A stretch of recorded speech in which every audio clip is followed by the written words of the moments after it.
السلام علیکم U T V global کے ناظرین، میں ہوں آپ کا میزبان امان اللہ قائم خانی۔ ناظرین، امید کرتا ہوں کہ آپ سب خیر و عافیت سے ہوں گے۔ آج کی بریکنگ نیوز آپ کے ساتھ شیئر کرتے جائیں کہ تحریک لبیک یا رسول اللہ پاکستان کے مرکزی امیر علامہ سعد حسین رضوی صاحب نے چینل 5 کی جو رپورٹر تھی جو کل عمران خان کے کنٹینر کے نیچے آ کے اس دنیا کو ہمیشہ کے لیے الوداع کر گئی ہیں، صدف کی بات کر رہا ہوں میں، صدف نعیم مرحومہ کی بات کر رہا ہوں، ان کے حوالے سے سعد حسین رضوی صاحب نے ایک بیان دیا ہے، اپنا ٹویٹر کے اوپر ایک ٹویٹ کیا ہے کہ اللہ پاک جو ہے وہ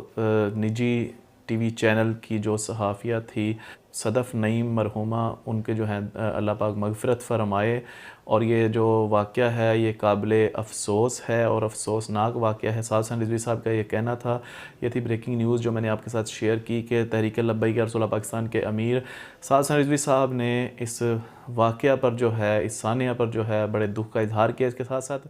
آپ کو لائیو مناظر دکھا رہے ہیں کہ اس وقت ان کے والد کی کیا کیفیت ہے، وہ اپنی بیٹی سے کتنی محبت کرتے تھے، اس وقت کتنے غم سے نڈال ہیں، تو دیکھیے گا یہ نیکسٹ ویڈیو۔ ناظرین، اس وقت آپ کو ایکسکلوزیو مناظر دکھا رہے ہیں کہ یہ جو صدف نعیم مرحومہ کے والد صاحب آ گئے ہیں، یہ جو گلے مل رہے ہیں، یہ صدف نعیم مرحومہ کے والد صاحب ہیں، اور بڑے دکھ کے مناظر ہوتے ہیں، بڑے غم کے لمحات ہوتے ہیں کہ اپنی جوان اولاد کو اس طرح دنیا سے رخصت ہوتے دیکھنا، اور وہ بھی اس دن جب آج ان کی صدف کی بیٹی کی آج برتھ ڈے تھی، تو انہیں کیا معلوم تھا کہ آج ہی کے دن جو ہے وہ انہیں اس دنیا سے رخصت ہونا۔ یہ جو ہیں ان کے عزیز و اقارب بیٹھے ہیں، ان کے چچا اور تایا وغیرہ بیٹھے ہوئے ہیں، ایکسکلوزیو مناظر آپ کو دکھا رہے ہیں۔ تو بس ہماری تو اب دعا ہی ہے کہ اللہ پاک جو ہے ان کی مغفرت فرمائے۔ اللہ حافظ۔ پاکستان زندہ۔